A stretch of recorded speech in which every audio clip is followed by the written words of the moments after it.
అందరికీ నమస్కారం. Welcome to NS Telugu astrology, Vedic astrology, KP astrology మరియు న్యూమరాలజీ.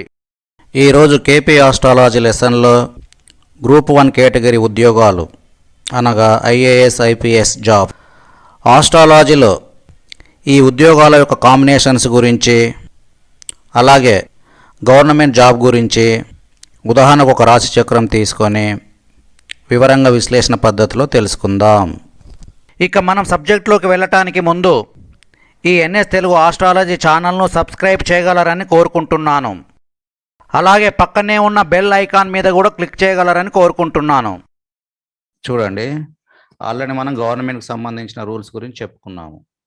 ఇప్పుడు గ్రూప్ 1 కేటగిరీ అంటే ఐఏఎస్ ఐపీఎస్ గ్రూప్ 1 కేటగిరీ కిందే వస్తే, అలాగే ఐఎఫ్ఎస్ ఐఆర్ఎస్ అని ఇంకా చాలా ఉంటాయండి గ్రూప్ 1 కేటగిరీలో. వాటి కాంబినేషన్స్ ఏంటంటే చూడండి, మకర రాశి, మేషరాశి, సింహరాశి, తులారాశి లేదా శుక్రగ్రహం అండి. ఈ 4 రాశులతో పాటు సూర్య బుధ శని గురుగ్రహాల కాంబినేషన్ ఉండాలండి. ప్లస్ నిన్న మనం చెప్పుకున్న రూల్స్ కూడా మ్యాచ్ అవ్వాలి. ఏవేవైతే రూల్స్ ఇచ్చానో ఆ రూల్స్ కూడా మ్యాచ్ అవ్వాలండి. మ్యాచ్ అయితే వాళ్ళు కంపల్సరీ గ్రూప్ 1 కేటగిరీ జాబ్ వస్తుందండి, డౌట్ ఏం లేదు. ఇక ఎప్పుడు వస్తుంది గ్రూప్ 1 కేటగిరీ జాబ్? ఆల్రెడీ మనం చెప్పుకున్నాం కదండి గవర్నమెంట్ టాపిక్లో. అదే సూర్య చంద్ర కుజ రాహు గ్రహాలకు సంబంధించిన మహాదశ భుక్తి గ్రహాలకు సంబంధించిన గ్రహాలు నడుస్తున్నప్పుడు ప్రస్తుతం మహాదశ భుక్తి గ్రహాలు సూర్య చంద్ర కుజ రాహు గ్రహాలకు సంబంధించినవి ఉండాలండి. ఉంటే వస్తుంది, అది కూడా 35 ఇయర్స్ లోపే ఉండాలి. ఇది ఆల్రెడీ మనం చెప్పుకున్నాం గతంలో. సో ఇప్పుడు అదనంగా గ్రూప్ 1 కేటగిరీ అనేసరికి ఈ కాంబినేషన్స్ అండి, ఇక్కడైతే ఏవేవైతే ఇచ్చినానో ఈ కాంబినేషన్స్ను పరిగణలోకి తీసుకోవాలి. మకర రాశి, మేషరాశి, సింహరాశి, తులారాశి లేదా శుక్రగ్రహము. వీటితో పాటు తప్పనిసరిగా సూర్య బుధ శని గురుగ్రహాల కాంబినేషన్ కూడా ఉంటే 100% గ్రూప్ 1 కేటగిరీ జాబ్ వస్తుందండి, డౌట్ ఏం లేదు. ఆల్రెడీ మనం నిన్న చెప్పుకున్నాం కాబట్టి మీ దగ్గర ఎవరిదైనా ఏదైనా ఒక రాశి చక్రం ఉంటే ఇవ్వండి, తెలిసిన వాళ్ళే ఉంటే, గ్రూప్ 1 జాబ్ వచ్చిన వాళ్ళే ఉంటే ఇవ్వండి. ఇస్తే మనం ఒకసారి చూద్దాం మీ దగ్గర ఎవరైనా ఉంటే. ఆల్రెడీ మనం గవర్నమెంట్ టాపిక్లో చెప్పుకున్నాం రూల్స్ కూడా. ఈ రూల్స్ను పరిగణలోకి తీసుకోవాలి. అలాగే 10వ స్థానానికి ఇవ్వండి. 6వ స్థానం గవర్నమెంట్ ఉద్యోగము, 6వ స్థానానికి కారక గ్రహాలు శని గ్రహము, గవర్నమెంట్ సర్వీసు. అలాగే 10వ స్థానానికి ఈ గ్రహాలన్నింటినీ పరిగణలోకి తీసుకోవాలని చెప్పుకున్నాం. ఇక వీటితో పాటు ఇప్పుడు ఏవైతే చెప్పానో చూడండి, ఆల్రెడీ మకర రాశి అందులో కూడా వచ్చినట్టే కదండి. శని గ్రహానికి సంబంధించి నిన్న చెప్పిన రూల్లో ఎట్లాగ సింహరాశి వచ్చినట్టే, తులారాశి కూడా, మేషరాశి కుజగ్రహం కూడా వచ్చినట్టే. కాకపోతే ఇది తులారాశి లేదా శుక్రగ్రహం రాలేదండి. ఇందులో కూడా ఒక బుధగ్రహం రాలేదు. నేను ఆల్రెడీ సూర్య శని గురుగ్రహాలు చెప్పాను, కాబట్టి ఇక్కడ అదనంగా ఒక బుధగ్రహం యాడ్ చేసుకున్నాము ఈ కాంబినేషన్స్కి. మళ్ళీ 10వ స్థానానికి మళ్ళీ ఈ గ్రహాలను రావాలండి. సూర్యగ్రహము, కుజగ్రహము, బుధగ్రహం, గురుగ్రహం, శనిగ్రహం వస్తేనే compulsory IAS group 1 category job ఉంటుందండి. ఇది యాక్చువల్ కాన్సెప్ట్. ఇక వాళ్ళకి ఏ జాబ్ వస్తుందన్న విషయానికి వచ్చేసరికి ఈ రాసులను పరిగణలోకి తీసుకోవాలండి. ఇవి కాకుండా ఇంకా చాలా ఉంటాయండి, నేను వాటికి రేపటి క్లాస్లో చెప్తానండి. ఓకేనా అండి? ఇక్కడ 12 రాసులు ఇచ్చాను. ఈ రాసులకు సంబంధించిన కారకత్వాలను ఇవన్నీ చూడండి. మేషరాశి పోలీసు, డిఫెన్స్, డాక్టర్, సర్జన్స్. ఇప్పుడు ఏదైనా మన ఎగ్జాంపుల్ చార్ట్స్ ఏమైనా ఉంటే ఇవ్వండి. ఓన్లీ గవర్నమెంట్ జాబ్ ఉందండి నాకు.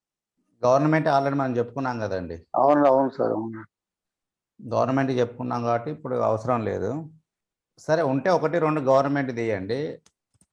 ఎందుకంటే ఇప్పుడు ఈ వీడియో ఎందుకు రికార్డ్ చేస్తున్నానంటే ఇది యూట్యూబ్లో కూడా పెడతానండి, ఆ పర్పస్ కోసమే రికార్డ్ చేస్తున్నాను. అలాగే సార్. పెట్టచ్చు కదండి మీరు ఇచ్చిన డేట్ ఆఫ్ బర్త్ అయితే? పెట్టచ్చండి. అట్లయితే, ఎందుకంటే మళ్ళీ మా డేట్ ఆఫ్ బర్త్ ఎందుకు ఇచ్చారని అడుగుతారు, అందుకని. పెట్టచ్చండి. చెప్పమంటారు సార్? 7/7/1962 4:45 AM 45 AM ప్లేస్ అండి తెనాలి. మనం ఏం చెప్పుకున్నామండి? సూర్య చంద్ర గ్రహాలకు శని గ్రహంతో మ్యూచువల్ సిగ్నిఫికేషన్స్ ఉండాలని చెప్పుకున్నాం, అంతే కదండి? అవునండి. సరే, ఇక్కడ చూద్దాం. శని గ్రహము 8వ స్థానానికి అధిపతి అయిందండి. అవునండి కదా, 8వ స్థానానికి అధిపతి అయింది. 8వ స్థానంలోనూ ఉంది, చంద్ర నక్షత్రంలో ఉండటం చేత 2వ స్థానానికి రెండో స్థానంలో బలంగా ఉన్నాడు. అంతే కదండి శనిగ్రహం. అవునండి. శనిగ్రహము 8వ స్థానంలో చంద్ర నక్షత్రంలో స్థితి కావటం చేత రెండవ స్థానంలో బలంగా ఉన్నాడు. ఉమ్, చంద్రగ్రహం యొక్క స్థితిని చూడాలి కదా. అవునండి. చంద్రగ్రహం ఎందులో ఉన్నాడు? 3వ స్థానంలో ఉండటం చేత శనిగ్రహం 3వ స్థానానికి స్ట్రాంగ్ సిగ్నిఫికేటర్ అయ్యాడు. అంతే కదండి, అవునండి. అయ్యాడు. సో ఇది ఇక్కడ 3వ స్థానం రావడం కమ్యూనికేషన్స్ మంచిదేనండి. ఇక్కడ డిగ్రీస్లలో కూడా చూడండి, సాటర్న్ మూన్ 3 డిగ్రీస్ లోపే ఉన్నారు. అవునండి. అవునండి. ఇది కొద్దిగా బెనిఫిట్ అయింది 3 డిగ్రీ లోపు రావడం. సూర్యగ్రహం చూద్దాం. సూర్యగ్రహము రాశి చక్రంలో ఫస్ట్ హౌస్ లో ఉందండి. ఫస్ట్ హౌస్లోనే ఉన్నాడు. గురు నక్షత్రంలోకి ఎంటర్ అయ్యాడు. ఉమ్, గురుగ్రహానికి చెందిన పునర్వసు నక్షత్రంలో స్థితి కావటం చేత 7వ స్థానంలో బలంగా ఉన్నాడు. 9వ స్థానంలో గురుగ్రహం 9వ స్థానంలో స్థితి కావటం చేత 9వ స్థానానికి స్ట్రాంగ్ సిగ్నిఫికేటర్ అయ్యాడు. ఉమ్, అంతే కదండి, అవునండి. సరే అయ్యాడు. ఇక్కడ కుజగ్రహము సూర్య నక్షత్రంలో ఉంది. అంతే కదండి. అవునండి. సూర్యగ్రహానికి చెందిన కృతికా నక్షత్రంలో స్థితి కావడం చేత 4వ స్థానంతో సిగ్నిఫికేషన్స్ వచ్చాయి. అలాగే లగ్నానికి కూడా స్ట్రాంగ్ సిగ్నిఫికేటర్ అయ్యాడు కుజగ్రహం.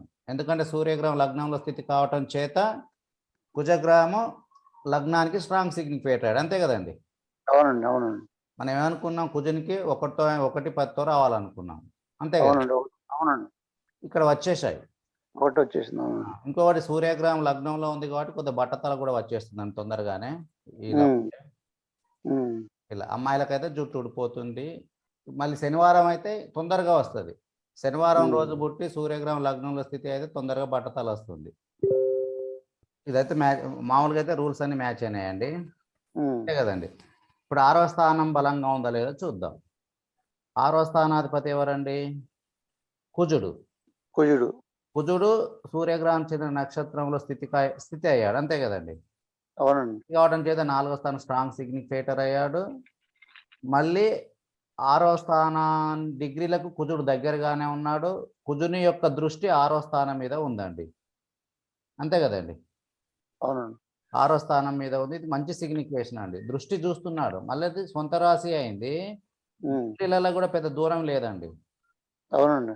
2 డిగ్రీలు ఎంత ఉంది సార్? ఒకటే డిగ్రీ తెలియదు, 5 డిగ్రీలు 6 డిగ్రీలు ఒకటే ఉమ్, డిగ్రీ తేడా ఉంది కాబట్టి ఇది 100% ఉమ్, వచ్చేసినట్టే 6వ స్థానానికి.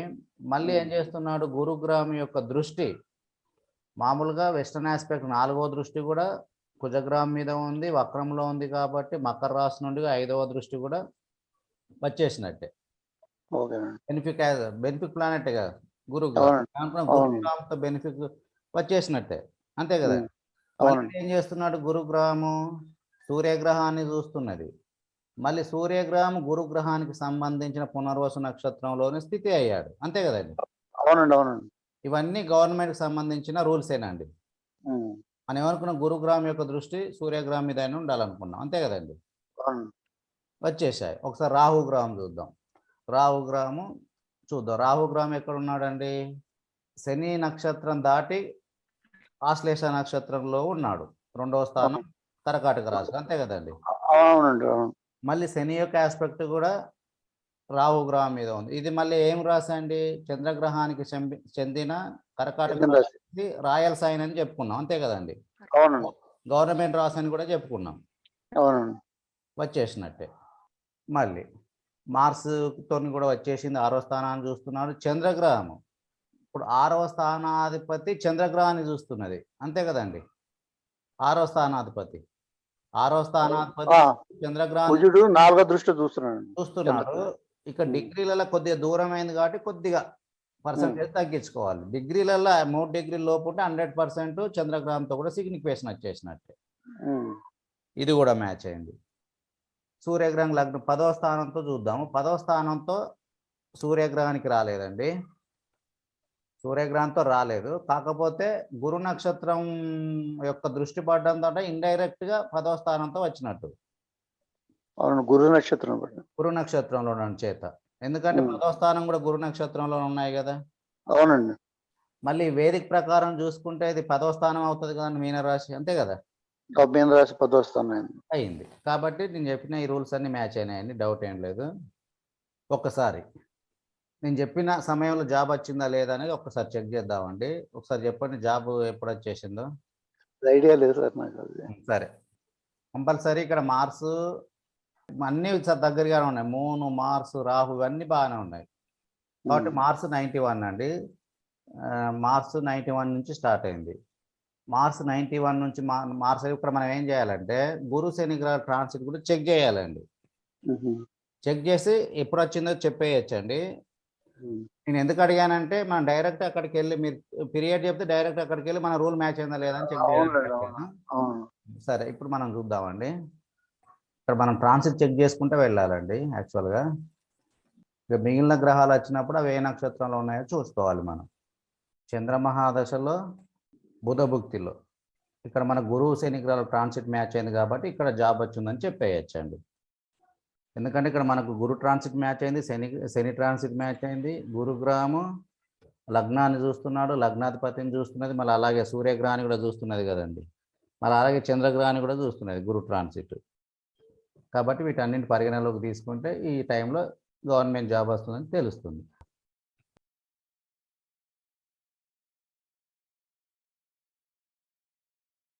Advanced techniques of predictive KP astrology మరియు సోలార్ మంత్ పద్ధతిలో advanced techniques of predictive numerology అలాగే బర్త్ టైం రెక్టిఫికేషన్ కోర్సు నేర్చుకోవాలనుకునేవారు ఇక్కడ కనిపిస్తున్న నెంబర్లో సంప్రదించగలరు. విద్య, ఉద్యోగం, విదేశీయానం, వివాహము, ప్రేమ, సంతానం, వ్యాపారం, ఆర్థిక సమస్యలు మరియు ఆరోగ్య సమస్యలకు ఖచ్చితమైన పూర్తి జాతక పరిశీలన కొరకు ఇక్కడ కనిపిస్తున్న నెంబర్లో సంప్రదించగలరు. మీకు ఈ వీడియో నచ్చినట్లయితే లైక్ చేసి సబ్స్క్రైబ్ బటన్ మీద క్లిక్ చేయగలరు. ధన్యవాదములు.